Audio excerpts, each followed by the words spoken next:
وسلم على أمور الدنيا والدين والصلاة والسلام على نبينا محمد وعلى آله وأصحابه ومن تبعهم إلى يوم الدين أما بعد. اللهم إنا نسألك علما نافعا ورزقا طيبا وعملا متقبلا. Allah Subhanahu wa ta'ala, alhamdulillah pada hari ini kita bisa hadir dan berkumpul bersama di majelis yang mulia ini. Mudah-mudahan kehadiran kita sebagai ibadah di sisi Allah Subhanahu wa ta'ala. Amin ya rabbal alamin. Para hadirin yang dimuliakan Allah Subhanahu wa ta'ala,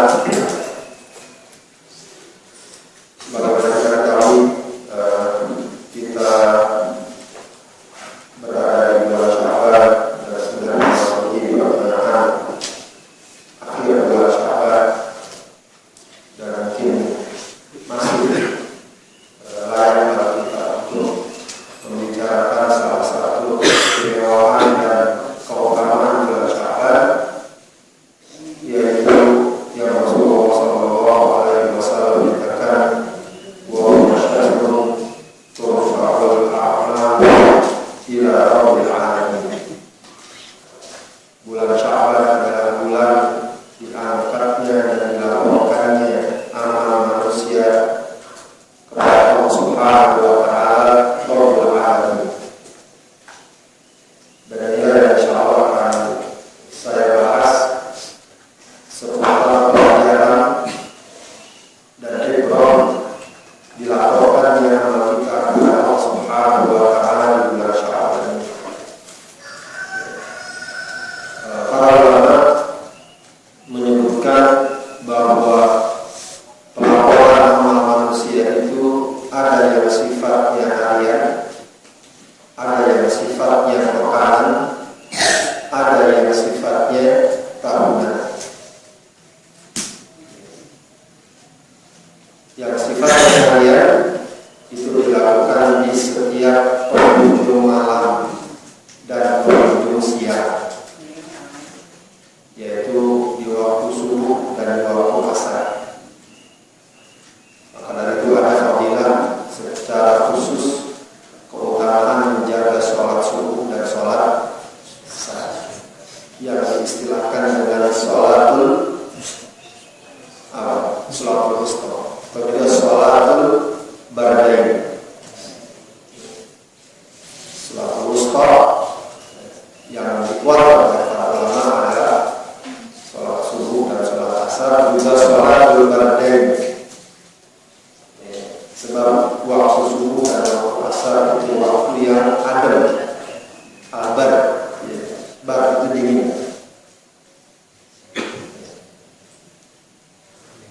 Sehingga diriwayatkan ketika malaikat melaporkan amal manusia pada Allah Subhanahu wa ta'ala, maka Allah bertanya, apa yang dilakukan hamba saat kau datang? Kata malaikat, saat aku datang dia sedang sholat, dan ketika aku datang lagi dia juga sedang sholat. Kemudian pelaporan amal yang sifatnya berkaitan yaitu pada setiap hari Senin dan hari Kamis. Itu juga kita tahu fadilah puasa pada hari Senin dan hari Kamis, sehingga Rasulullah katakan bahwa uhibbu an yurfa amali wa ana shawm. Aku ingin ketika amal dilaporkan aku sedang dalam keadaan berpuasa. Dan kemudian di bulan Sya'ban adalah pelaporan tahunan. Setahun amal kita dilaporkan di bulan Sya'ban. Begitu juga Rasulullah katakan bahwa uhibbu an yurfa amali wa ana shawm. Aku suka atau aku ingin amalku dilaporkan dalam keadaan aku berpuasa.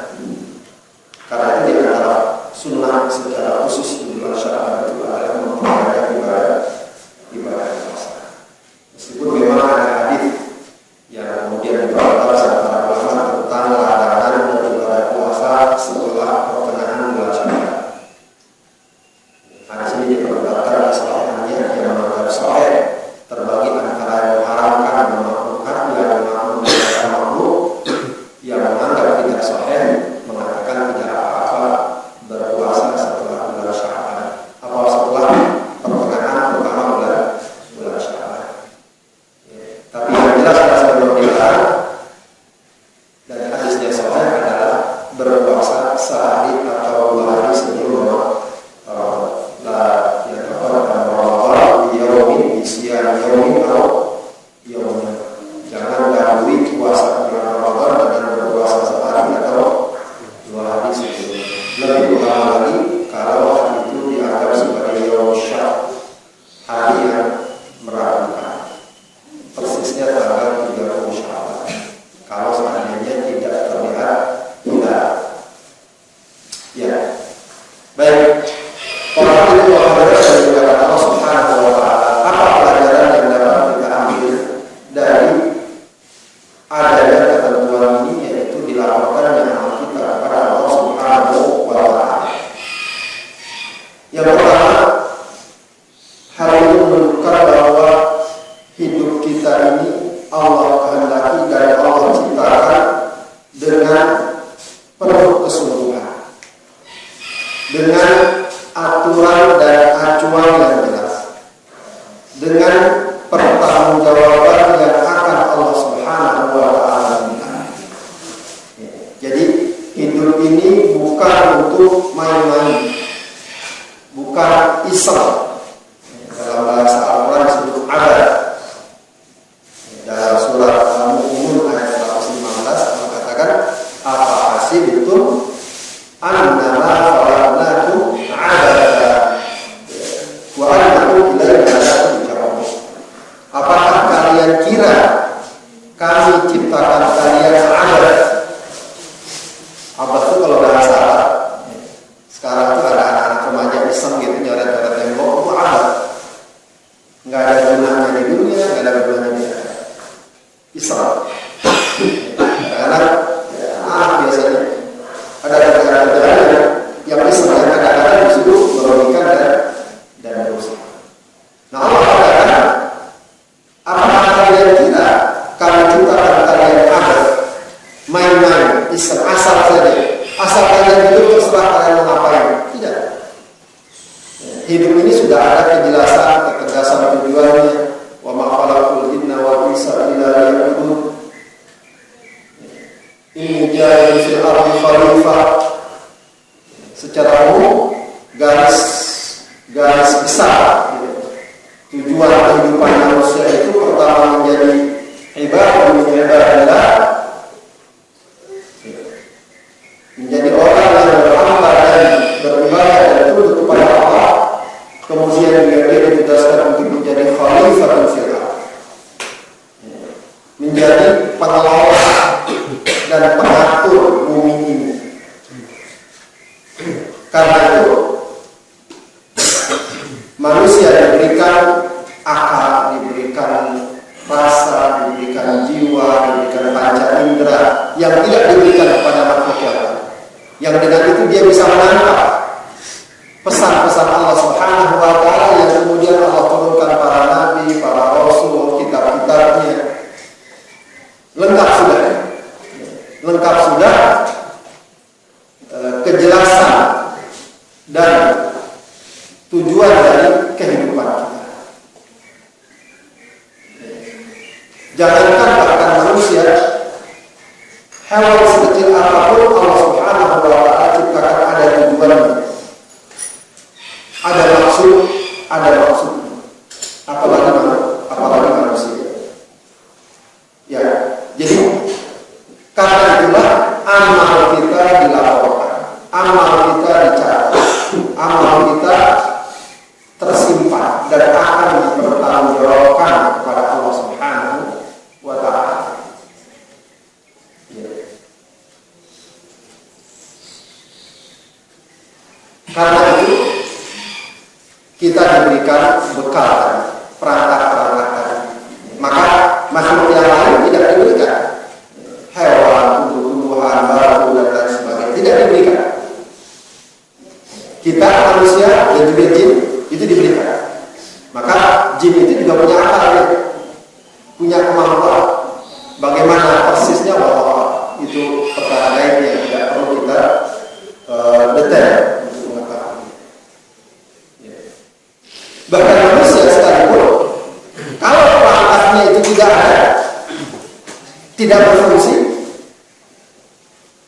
tidak punya juga kewajiban.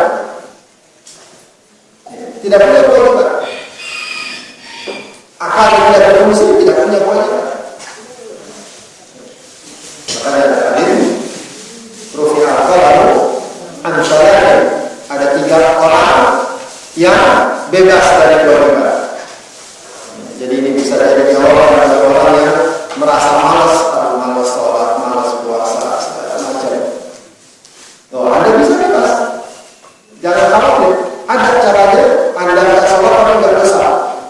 Ada caranya. Ada caranya. Atau bukan caranya. Ada jalannya. Ada 3 orang yang tidak ada catatan lagi. Anisori hatta yabu, dari anak kecil sampai dia balik. Wa al-majnun hatta yafir, dari orang gila sampai dia waras. Wa al-na'im hatta yastayqir, dari orang tidur sampai dia bangun. Jadi tinggal pilih yang 3 kalau mau. Jadi anak kecil terus, dia orang gila, atau tidur terus kalau bangun. Itu udah bebas. Makanya orang yang tidur ketiduran nggak salah ya, meskipun kalau bangun dia harus salah. Kalau bangun dia harus salah. Atau anak kecil atau orang gila. Kan jangan remehkan itu orang gila, bisa jadi hisabnya lebih ringan dari kita.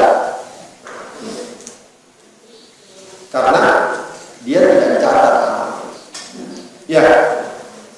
Jadi kesimpulannya dari pelajaran ini, dari kenyataan bahwa di bulan Syawal ini amal kita diangkat, maka menunjukkan bahwa ini jelas acuannya, jelas tujuannya, tidak main-main.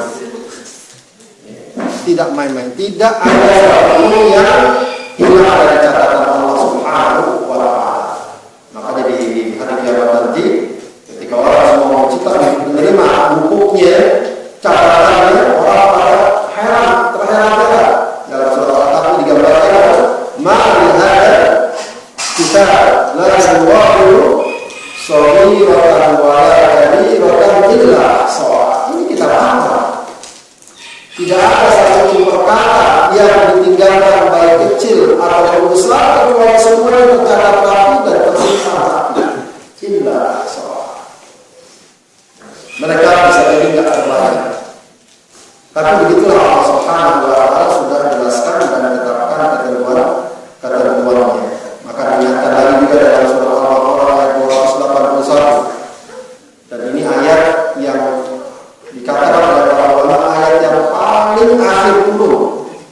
Kalau kita mungkin pemahaman kita yang selama ini dikenal ayat yang akhir dulu adalah al-yawma akmaltu lakum dinakum dalam surah Al-Maidah. Itu yang dikatakan akhir turun berbicara tentang hukum. Jadi setelah ayat itu tidak ada lagi ayat tentang hukum. Begitu. Yang diturunkan pada hari Arafah saat Rasulullah haji wada dan Rasulullah setelah pulang haji masih hidup sekian bulan dan turun beberapa ayat, dan yang paling akhir turun adalah surah Al-Baqarah ayat 281. Allah katakan wattaqu yawman turja'una fihi ila Allah tsumma tuwaffa kullu nafsin ma kasabat wa hum la yuzlamun. Takutlah kalian akan satu hari di mana kalian semua akan kembalikan kepada Allah Subhanahu wa Ta'ala, kemudian tuwaffa kullu nafsin ma kasabat, kemudian semuanya akan dibalas sempurna. Wafa itu artinya full balasan, tidak ada yang kurang sedikit pun. Yang baik untuk dengan kebaikan, yang buruk dengan keburukan atas apa yang kalian lakukan. Wahum la yuzlamun, dan kalian tidak dizalimi. Ya, itu yang pertama.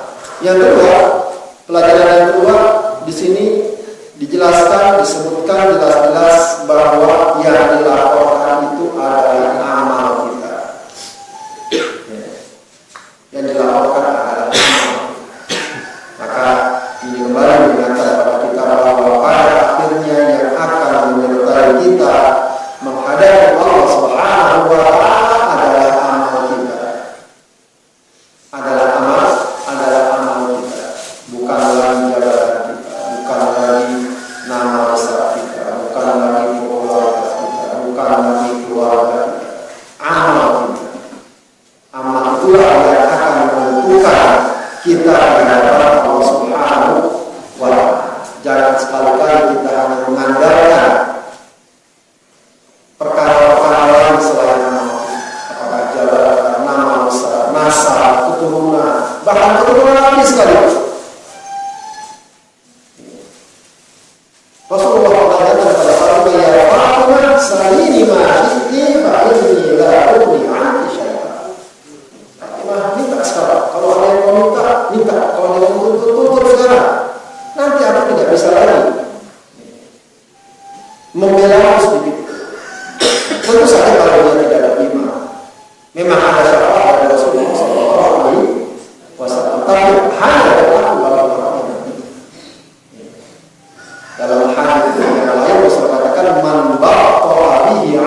mengikuti mayit ke kuburnya ada berapa? Salah 3. Ahluhu wa maluhu wa amaluhu. Keluarganya, hartanya dan amalnya. Fayad'ufnani, yang 2 pulang. Keluarganya dan harta. Keluarganya secinta-cintanya istri kepada suaminya atau suami kepada istrinya atau kepada anaknya. Kalau mereka ada yang dikubur, tidak ada yang mengikutinya. Saya mau dikubur juga karena saya cinta sama suami saya, tidak ada. Bagi suami kalau orang gitu, udah punya agenda lain. Ya, keluarganya, wah, harta itu mobil yang mengantarkannya segala sesuatu pulang. Makanya juga jadi dalil, hadis ini jadi dalil bahwa tidak boleh ada harta yang dimasukkan bersama mayit. Beda dengan ajaran dan keyakinan lain yang ketika dikubur jembatannya di bawah, meja segala macam. Kuburannya sampai saya tahu kalau kuburan harganya miliaran gitu. Usaha minta segala macam. Itu tidak berlaku dalam Islam. Justru kalau ada, justru harus diambil. Kalau memang itu bermanfaat harus diambil. Meskipun kalau memang itu berbahaya jangan diambil. Atau merusak tubuh jangan diambil. Mungkin ada yang masukkan apakah bukan atau apa gitu. Mungkin dari emas dari apa yang mahal. Kalau memang apa cincin ya harus diambil. Jangan dibiarkan diikutkan ke mayat karena itu bermanfaat bagi orang yang gitu. Tapi kalau gigi emas sudah susah dicopot, jangan dicopot, kasihan.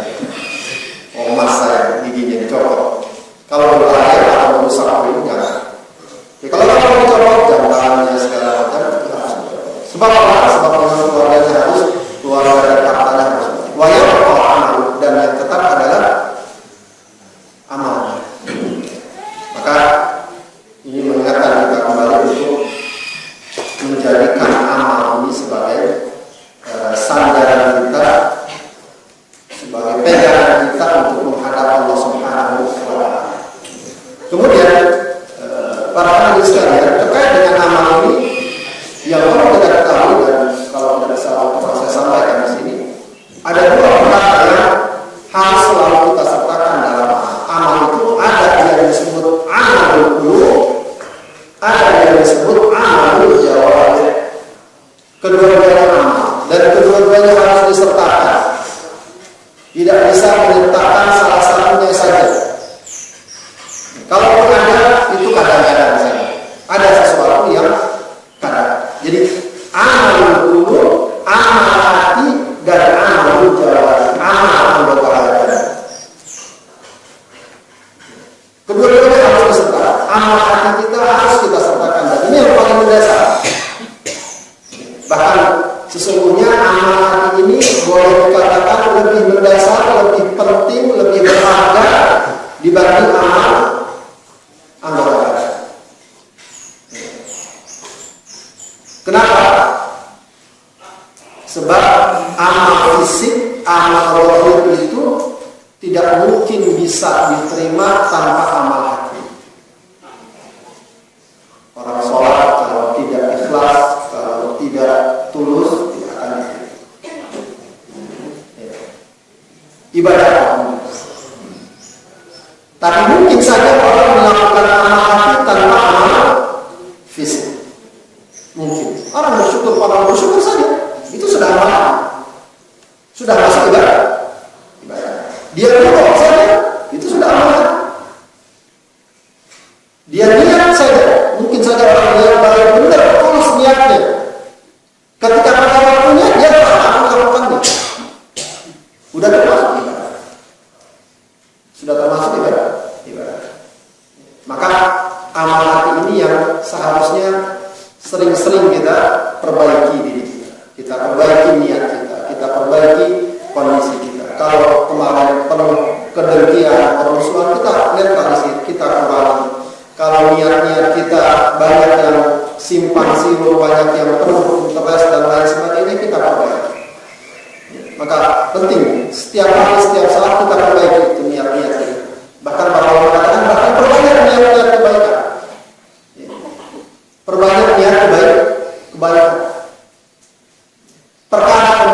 akhirnya terwujud atau tidak terwujud itu perkara lain. Toh biasanya niat-niat baik itu atau niat-niat tersebut itu akan Allah berikan jalan keluar. Allah berikan jalan keluar. Jadi amal hati atau amal qulub itu sesuatu yang tidak boleh kita abaikan. Boleh jadi kita tertolong dan kita terselamatkan oleh amal hati kita. Ada satu riwayat yang cukup terkenal, Rasulullah katakan akan datang orang yang menjadi ahlul jannah ketika berkumpul dengan para sahabat. Nanti akan datang lagi ahlul jannah. Para sahabat berkata, siapa ini? Kok dikatakan Rasul ahlul jannah? Datanglah orang tua yang tidak terlalu dikenal ketika itu. Siapa dia? Datang dalam keadaan muka bekas burung segala macam, dia tenteng sendalnya, maksud. Besoknya begitu lagi kata Rasul, nanti akan datang ahlul jannah. Dia lagi orang sampai 3 kali. Salah seorang sahabat, salah Abdullah bin Umar, salah Abdullah bin Amr bin As, penasaran. Ketika awal pulang, dia ikuti sampai rumah. Kemudian dia minta izin dengan alasan tertentu untuk nginep di rumah. Ingin tahu dia punya apa, kamu susah apa. Ternyata biasa saja. Biasa saja itu bukan ukuran kita. Kalau ukuran kita biasa saja, sebenarnya kesiangan biasanya begitu. Ukuran dia biasa, salat malam, salat subuh segala macam. Enggak ada sesuatu yang istimewa. Akhirnya ditanya, kamu dikatakan Rasul sebagai ahlul jannah. Apa yang membuat kamu istimewa? Apa sebagai semuanya kamu lakukan?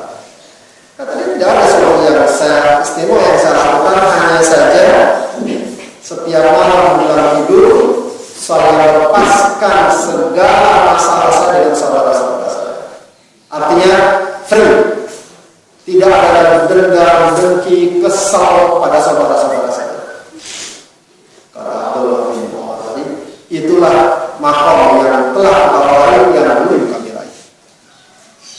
Jadi kita bisa merasa tidak ada dendam, tidak ada kesal, tidak ada sambutan dengan saudara, itu satu prestasi yang besar, dan itu amal. Dan itu amal. Dan itu bukan perkara, bukan perkara. Ya mungkin kadang-kadang kita sama orang lain atau mungkin ada orang salah kita kasih maaf.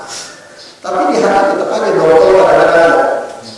Susah ngilangin. Bahkan ke bawah itu segala ngigok segala gitu.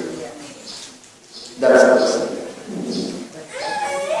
Akan tetapi amal jawari juga penting. Amal jawari atau amal fisik itu juga. Jangan kemudian karena kita betul-betul concern dan fokus dengan amal hati, amal jawari kita abaikan. Itu juga salah. Apalagi justru sebagian menjadikan ini sebagai dalil untuk tidak peduli dengan amal fisik. Ini syubhat dari sana. Was-was dari sana. Yang penting hati saya bersih. Yang penting hati saya benar. Yang penting saya tidak sombong. Lalu kemudian amal fisiknya kita tinggalkan. Saya mah nggak pakai jilbab, tapi hati saya jilbab. Gimana jilbabnya tadi? Saya nggak sholat, tapi saya nggak sombong, yang penting. Kemudian bicara contoh-contoh yang jeleknya daripada si anu sholat tapi nyolong misalnya, daripada si fulan sholat tapi menyia-nyiakan keluarganya, bicara contoh-contoh yang negatif. Kalau dapat disebut daripada ada yang benar, mendingan saya, disebut mendingan daripada dan mendingan.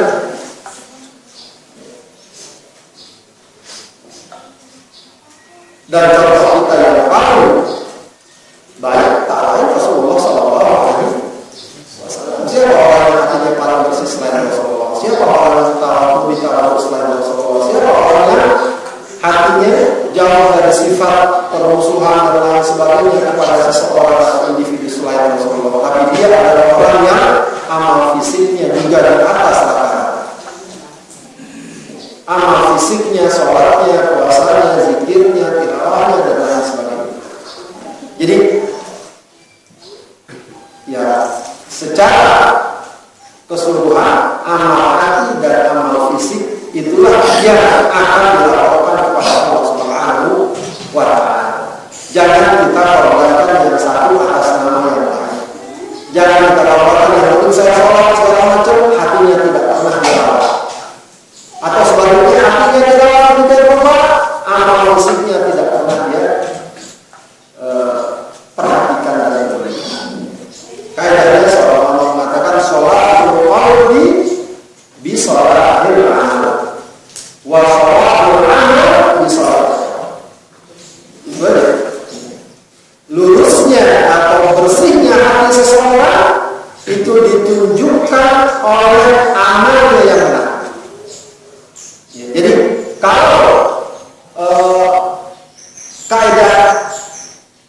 keimanan, berdasarkan kaidah keimanan, orang yang secara fisik dan secara zahir tidak menampakkan ketaatan dan kepatuhannya kepada ajaran Allah, itu sedikit atau banyak sudah menunjukkan tidak lurusnya hati yang ini. Jadi kalau orang mengatakan saya nggak sombong, yang penting saya nggak sombong walau nggak sholat, sombong. Ente sombong. Apa adanya begitu? Yang penting hati saya bersih, walaupun saya tidak menutup aurat, itu sudah tidak bersih ngomong seperti itu. Dalam hadis Rasulullah yang namanya sombong adalah al-kibru ba'dul haqqi wa ghadabun nas. Yang namanya sombong itu kalau dia menolak kebenaran dan melecehkan manusia. Itu sombong. Ya. Jadi salahul qalbi bi salahil amal. Ya. Kapan seseorang dapat diindikasikan hatinya itu bersih? Ya dengan amal yang benar dan amal yang bagus. Mana? Masalah. Ya. Wa salahul amal bi salahil qalb. Amal yang benar bi salahil qalb juga harus dilandasi dengan hati yang bersih. Amal kita pengen benar, ya mau tidak mau hatinya juga harus benar. Niatnya karena Allah, tulus, tidak sombong, tidak riya, dan seterusnya.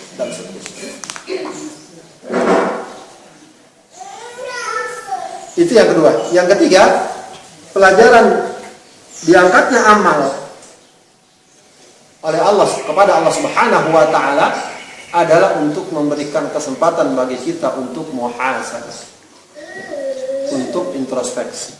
Ketika kita tahu bahwa amal kita dilaporkan, maka biasanya akan lahir bahwa wajar kita merasa kurang, kita merasa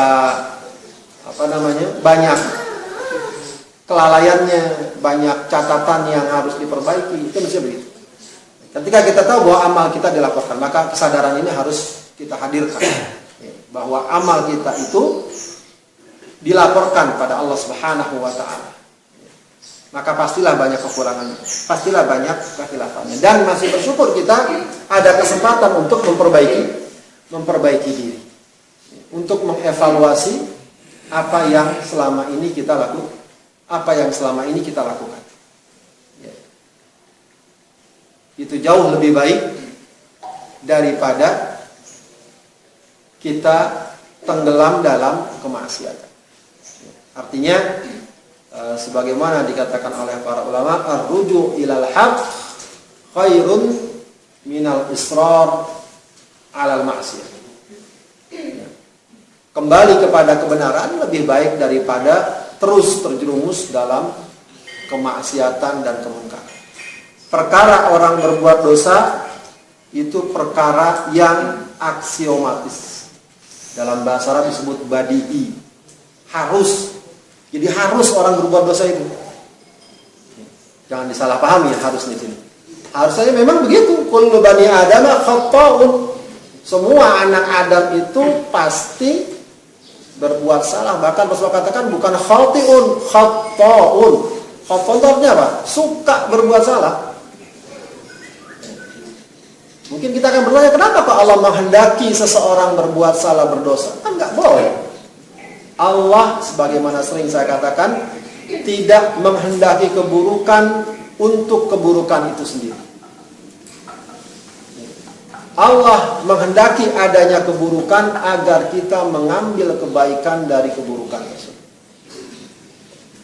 Allah ciptakan iblis, jangan kita tanya kenapa Allah ciptakan iblis. Hendaknya kita berpikir, kalau Allah ciptakan iblis yang menyeret manusia kepada kesesatan dan kezaliman, maka kita harus mempersiapkan diri kita, melindungi diri kita dan lain sebagainya agar tidak tergoda oleh iblis. Begitu. Allah ciptakan atau kehendaki orang berdosa, bukan dosanya yang Allah kehendaki. Bagaimana agar dengan dosa tersebut orang bertaubat. Kalau orang bertaubat, akan tampak kemuliaan Allah sebagai yang memberikan ampun. Makanya ada satu hadis yang cukup unik. Laulam tudnibu la dhahaballahu bikum. Kalau kalian tidak ada yang berdosa satupun, Allah singkirin kalian. Disingkirin. Udah nih, ini enggak ada yang dosa nih, sono. Wala jaa biqaumin yudnibun. Akan didatangkan satu kaum yang berdosa. Fayastaghfirullah wa fayaghfirullah. Bukan masalah agar mereka berdosa, tapi ketika dosa itu terjadi mereka minta ampun dan Allah akan berikan ampunan. Bahkan dalam Al-Qur'an juga disebutkan tentang ciri khas orang bertakwa, di antaranya apa? Orang yang bertakwa bukan orang yang tidak pernah berbuat dosa. Tapi orang yang apabila dia berbuat fahisyah, dalam surat apa itu? Surat Al-Imran. Surat Al-Imran dari ayat 133.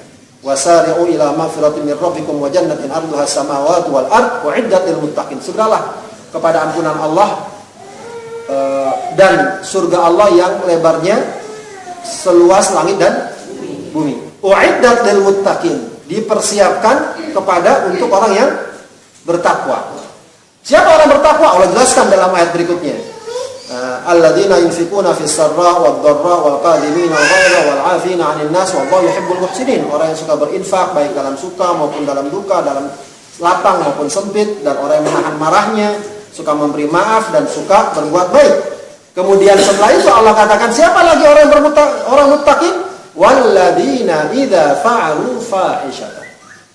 Orang yang apabila dia berbuat fahisyah, berbuat kemungkaran. Jadi dia berbuat kemungkaran, orang bertakwa. Cuma bukan masalah itu. Wa dzalamu anfusahum, dan menzalimi dirinya.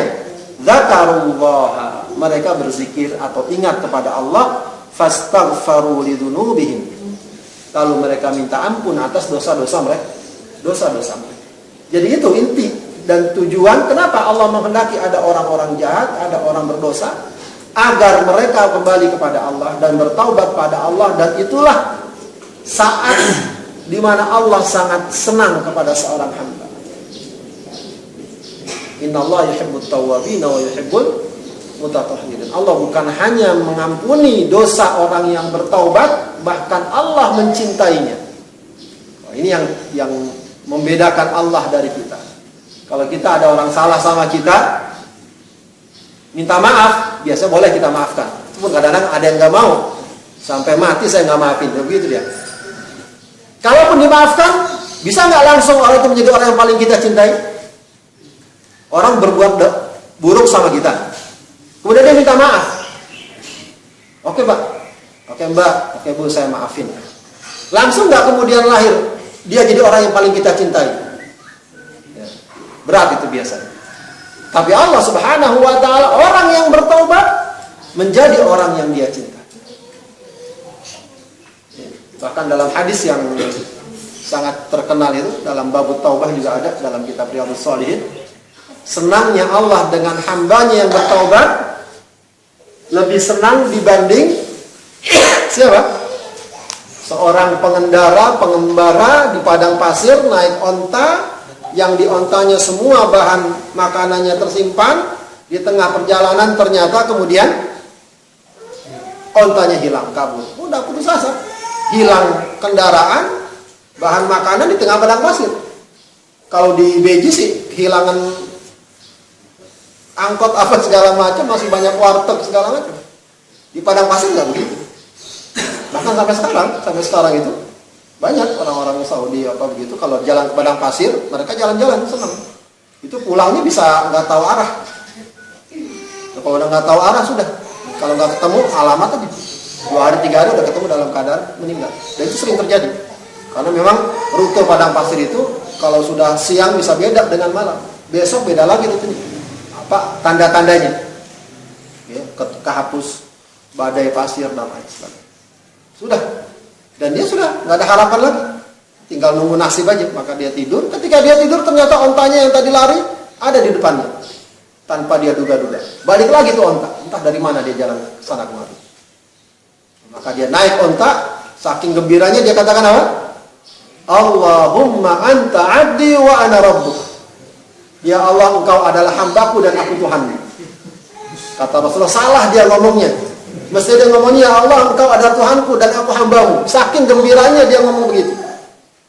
Gak apa-apa itu, salah ngomong, bukan dia sengaja. Nah, Allah lebih gembira dengan hambanya yang bertaubat dibanding orang yang bergembira tadi ketika menemukan kembali ontanya itu. Maka adanya pelaporan amal ini sesungguhnya memberikan kesempatan bagi kita untuk terus muhasabah, berintrospeksi diri atas segala kekurangan dan kekhilafan yang ada pada diri kita, dan jangan sampai muhasabah itu baru datang ketika kesempatan sudah tidak lagi ada. Ini yang juga harus kita waspada. Ya. Jangan sampai digambarkan dalam Al-Qur'an apa? Wa hatta idza jaa ahadakumul maut fayaqula rabbi bukan iya fayaqulu rabbi laula akhartani wa anfiqu mimma razaqnakum min qabli an ya'tiya ahadakumul maut ya, dalam surat At-Talaq. Fayaqulu rabbi laula akhartani ila ajalin qarib la asaddaqanna wa akum minas shalihin. Berinfaklah, bersedekahlah kalian dari apa yang kami rezekikan sebelum datang kematian.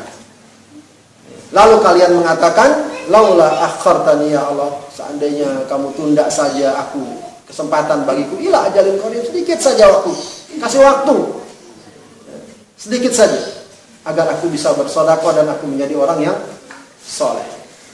Dalam ayat yang lain, Rabbirji'un la'alli a'malu shaliha, ya Allah kembalikan aku agar aku dapat beramal soleh. Itu waktu-waktu yang sudah sia-sia dia berusaha untuk memperbaiki diri. Kemudian para hadirin sekalian karena Allah Subhanahu wa taala, terakhir dari sini juga kita bisa menangkap salah satu kedudukan dan kedudukan bulan Ramadan. Boleh dikatakan bahwa kalau Sya'ban merupakan bulan tutup buku dari amal kita setahun sebelumnya, maka Ramadan adalah bulan awal pencatatan amal kita untuk setahun berikutnya. Dan awal dari pencatatan amal kita untuk setahun berikutnya telah Allah tetapkan dengan bulan Ramadan yang sudah kita ketahui sama-sama sebagai bulan yang penuh rahmat, penuh barokah, penuh kesempatan kita beramal soleh dan lain sebagainya. Maka dapat dikatakan bahwa bulan Ramadan adalah bulan di mana kita diberi kesempatan untuk mengumpulkan kembali energi sebesar-besarnya, mengumpulkan bahan bakar sebanyak-banyaknya, ya, memperbaiki diri kita dan lain sebagainya agar kita dapat mengawali langkah-langkah kita ke depan lebih maksimal, lebih baiklah. Ya. Bagaimana langkah kita ke depan itu sangat juga erat kaitannya dengan sejauh mana kita dapat memaksimalkan bulan Ramadan. Dan juga agar jangan sampai Ramadan hanya kita jadikan sebagai ketaatan sesaat, taat sesaat atau ketakutan terhadap maksiat sesaat. Setelah Ramadan kita kembali lagi tanpa ada perubahan-perubahan yang berarti. Ini tentu satu hal yang tidak diinginkan. Ya, ada sebuah ungkapan dari seorang ulama, kun rabbaniyan wala takun ramadhaniyan, katanya. Jadilah orang rabbani, orang yang selalu merasa tersambung dengan Allah Subhanahu wa taala, terpantau oleh Allah Subhanahu wa taala, terikat oleh ketentuan dan ajaran Allah Subhanahu wa taala kapan saja dan di mana saja. Allah yang memerintahkan kita sholat di bulan Ramadan, juga Allah yang memerintahkan kita sholat di luar bulan Ramadan. Allah yang memerintahkan kita meninggalkan maksiat di bulan Ramadan, juga Allah yang memerintahkan kita maksiat di luar bulan Ramadan. Kun rabbaniyan wala takun ramadhaniyan.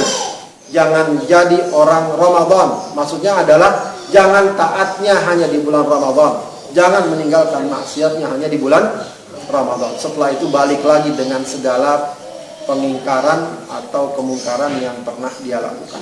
Jadi Kalau kita lihat dari sini, maka Ramadan itu adalah ya starting kita, mengisi bahan bakat, mengumpulkan kekuatan agar dapat melangkah ke depan lebih mapan lagi, lebih kuat lagi, dan lebih baik lagi, sehingga ketika datang lagi waktu pencatatan, kita sudah lebih baik hasilnya dibanding masa-masa sebelumnya.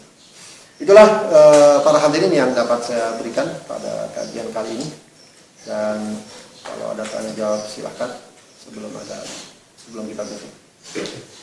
Silakan Ibu.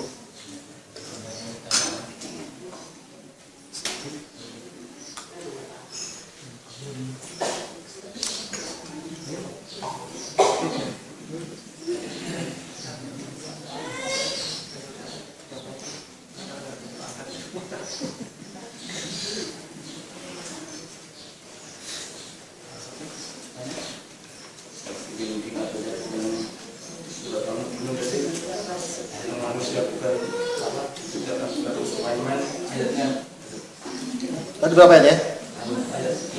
Ayat berapa ya? Ini apa kan? Al-Mu'minun ayat 115. Afa hasibtu annama khalaqnakum abatha wa annakum ilaina la turja'un. Ada juga ayat dalam yang semakna dengan itu,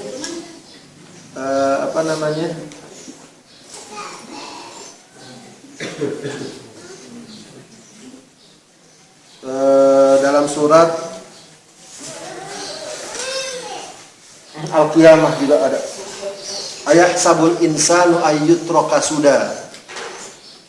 Al-Qiyamah 36. Itu juga termasuk ayat yang sama. Ya, apakah manusia mengira bahwa ia akan dibiarkan begitu saja tanpa pertanggungjawaban? Ayat sabul insanu ayyutroka sudah. Bukan sudah kita, bukan sudahlah gitu. Sudah. Apakah manusia dibiarkan begitu saja tanpa pertanggungjawaban? Hidup, mati? Enggak. Ada pertanggungjawaban. Ada, dan itu sangat logis. Sangat logis. Artinya betapa banyak orang sekarang yang dizalimi tapi hidupnya tidak mendapatkan balasan dari kezaliman yang dia terima. Dan betapa banyak orang yang berbuat zalim, dia selamat, tidak mendapatkan balasan dari kezalimannya. Maka wajar kalau kemudian keyakinan tersebut kita miliki, dan memang lebih dari itu karena memang Allah Subhanahu wa taala menyatakan. Wallahu a'lam. Ada lagi? Ya Bu, silakan Bu. Assalamualaikum warahmatullahi wabarakatuh. Waalaikumsalam. Saya mau bertanya tentang masalah sholat isku Sa'ban. Malam kan di masjid semula ada yang mengatakan sholat isku dan dibatasi 3 kali. Bagaimana hukumnya, dan bisa dijelaskan katanya pada malam itu malam bentuknya amal gitu Ustaz. Makanya saya bingung. Makasih. Assalamualaikum warahmatullahi wabarakatuh. Ya, memang perkara nisfu Syaban cukup ramai ya. Umumnya hadis-hadis fadilah-fadilah tentang nisfu Syaban memang, atau bulan Syaban secara umum atau nisfu Syaban, itu memang banyak yang dhaif, yang munkar, bahkan palsu. Umumnya kalau hadis-hadis yang berkaitan dengan apa istilahnya, keutamaan yang memberikan janji-janji yang besar sekali dengan amal yang ringan sekali, itu umumnya sesuatu yang diragukan. Bahkan terhadap Ramadan sekalipun, sama itu dengan Sya'ban juga, man fariha bi dukhuli Ramadan haramallahu jasadahu 'ala niran. Siapa yang gembira dengan masuknya bulan Ramadan, Allah haramkan jasadnya dari puasa. Itu hadis yang munkar. Ya. Termasuk juga bulan Sya'ban, siapa yang gembira dengan masuk bulan Sya'ban atau malam nisfu Sya'ban, maka dia diharamkan dari neraka. Itu juga hadis yang munkar, bahkan hadis yang palsu.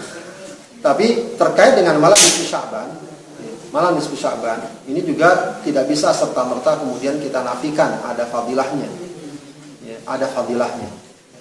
Bahkan dari segi pengamalannya juga di sana ada yang mengamalkan. gitu ya, ia mengamalkan. Yang saya pernah tulis kemarin kalau ada yang melihat status saya atau di manhajuna.com terkait dengan masalah malam nisfu Sya'ban, ternyata ada hadis yang walaupun diperdebatkan tapi cukup kuat dia kesahihannya. Minimal ada ulama yang mensahihkannya termasuk ulama-ulama besar. Ya, bahwa Allah Subhanahu wa taala innallaha la yattali'u fi lailatin nisfi min Sya'ban ya. Fayaghfiru li jami'i khalqihi illa musyrik aw musyahid. Allah Subhanahu wa taala memantau dan melihat pada malam nisfu Sya'ban, lalu dia berikan ampunan kepada makhluknya kecuali yang musyrik dan musyahid. Musyahid itu yang sedang bertikai, yang berantem sama keluarganya, sama saudaranya. Itu yang gak dapat ampunan dari Allah pada malam nisfu Sya'ban. Jadi hadis riwayat Ibnu Majah, dan Ibnu Majah memang mengatakan hadis ini dhaif, tapi beberapa ulama mengatakan bahwa hadis ini sahih. Misalnya Syekh Al-Arnaud menganggap hadis ini sahih atau paling tidak hasan karena ada hadis-hadis lain yang senada walaupun sama-sama dhaif itu jadi kuat. Ya, jadi hadis itu yang dhaif itu bisa jadi kuat kalau banyak riwayatnya. Itu disebut syawahid, banyak penguatnya hadis tersebut. Bahkan Al-Albani memasukkan hadis ini dalam hadis sahih. Ya, jadi dari sini kemudian para ulama terbagi paling tidak menjadi 3 pandangan. Sebagian ulama, dan itu ada sejak masa tabi'in, yang menghidupkan malam nisfu Sya'ban berkumpul di masjid-masjid ya, melakukan ibadah tertentu, apakah tilawah, apakah zikir, apakah sholat dan seterusnya ya, atau yasin mungkin di sebagian masjid. Dan ini yang tampaknya diambil oleh sebagian masyarakat kita. Sebagian lagi dalam mazhab Maliki, mereka menganggap bahwa yang diperintahkan beribadah secara khusus adalah pribadi saja. Maksudnya tidak perlu sampai ngumpul-ngumpul di masjid. Begitu. Sebagian lagi para ulama, dan ini disebut-sebut sebagai ulama Hijaz, ya, ulama dari Mekah dan Madinah, berpendapat bahwa tidak ada kekhususan ibadah pada malam nisfu Sya'ban. Ya, kalau kita lihat dalilnya dan lain sebagainya, memang pendapat ini yang lebih kuat. Ya, tidak ada contohnya memang dari Rasulullah, dan tidak ada secara khusus ajaran dari Rasulullah untuk menghidupkan malam nisfu Sya'ban. Tapi juga paling tidak kita memahami bahwa ini pun tidak lepas dari masalah ikhtilaf yang sudah ada sejak masa salafus soleh dan bahkan sudah ada prakteknya. Jadi juga tidak pada tempatnya kalau kita terlalu misalnya apa istilahnya, terlalu keras dalam arti sampai apalagi sampai menyesatkan dan lain sebagainya, itu tidak perlu terjadi. Ya, tidak perlu terjadi. Bahwa kalau kita memilih untuk berhati-hati tidak melakukannya, itu barangkali lebih baik. Itu lebih baik, lebih jelas karena memang tidak ada contoh dan panduannya secara khusus dari Rasulullah SAW dan juga para sahabat. Ya, tapi bahwa ada sebagian masyarakat melakukan itu dan mereka merujuk juga kepada sebagian para ulama salaf, itu juga satu perkara yang tidak serta-merta dapat kita abaikan begitu saja. Begitu saja. Terkait dengan bacaan khusus dan sholat-sholat khusus tidak ada secara umum. Tapi kalau sekali lagi mereka lakukan itu dengan asumsi bahwa malam nisfu Sya'ban adalah malam yang memiliki fadilah dan keutamaan, ya, itu adalah wijhatun nadhar kalau dalam bahasa ulama. Itu adalah salah satu sudut pandang yang tidak serta-merta juga dapat kita nafikan begitu saja, apalagi kita katakanlah tuduh sedemikian rupa, itu juga tidak kondusif bagi masyarakat atau kaum muslimin, di mana apalagi sekarang keutuhan masyarakat sangat penting untuk kita jaga. Ya, jadi kesimpulannya sebagai pribadi dan juga mungkin bisa kita sampaikan kepada keluarga terdekat kita, menghindari hal itu mungkin lebih aman dan lebih hati-hati, lebih ikhtiar. Wallahu a'lam. Ada lagi? Ibu?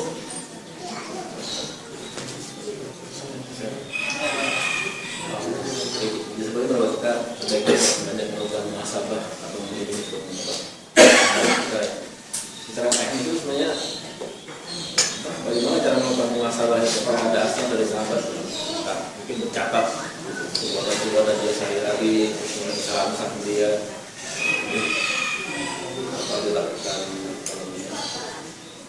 Ya, Secara teknis saya kira nggak ada ya.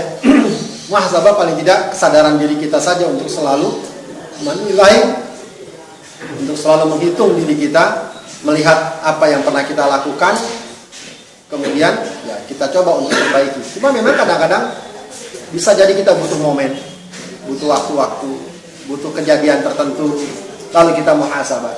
Ketika orang sakit, mungkin dia momen yang paling bagus untuk muhasabah. Ketika mungkin ada musibah, itu momen yang muhasabah. Kadang-kadang ada waktu tertentu seperti misalnya Sya'ban seperti ini, adanya pelaporan amal, bagus kalau kita hadirkan muhasabah. Pada dasarnya tidak ada batasan waktu juga orang untuk muhasabah. Setiap hari mesti dia juga muhasabah, menghitung amalnya, mencatat amalnya dan lain sebagainya.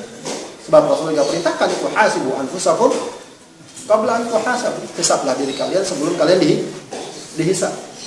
Yang ideal muhasabah itu adalah ketika dia betul-betul secara intens, khusyuk dan jujur berdialog dengan dirinya terkait dengan ketakwaan. Itu lebih besar pengaruhnya ketimbang acara-acara yang sifatnya seremonial. Jadi ketika ada satu waktu di mana dia secara jujur berdialog dengan dirinya, apa yang sudah kamu lakukan? Kita sudah berusia sekian, apa yang kita lakukan? Apa saja amal yang belum terlaksana? Apa saja yang masih banyak masalah? Hal-hal seperti itulah yang justru jauh lebih bermanfaat ketimbang kadang-kadang acara-acara seremonial yang melupakan kita dari substansi yang sebenarnya. Begitu. Kalau kita mau catat, boleh saja. Kalau kita juga butuh orang untuk membantu juga bagus. Ada orang yang mengingatkan kita, kamu sudah apa, kamu sudah apa. Kadang-kadang itu mengingatkan kita juga untuk muhasabah. Suatu pagi Rasulullah mengatakan, siapa pagi ini yang sudah mengunjungi orang sakit? Yang angkat tangan, Abu Bakar. Siapa pagi ini yang puasa? Abu Bakar lagi. Siapa pagi ini yang mengantarkan jenazah? Abu Bakar lagi.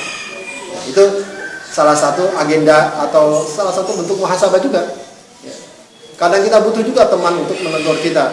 Kamu sudah ngapain, kamu apa, dan lain sebagainya. Itu juga kadang-kadang menjadi sarana muhasabah yang dapat kita lakukan. Kalau kita mau bikin contrengan-contrengan, nggak apa-apa juga. Oh, saya pagi ini sudah ini. Atau belum ini. Kebanyakan belumnya ntar. Itu juga masing-masing tidak ada acuan baku yang wallah.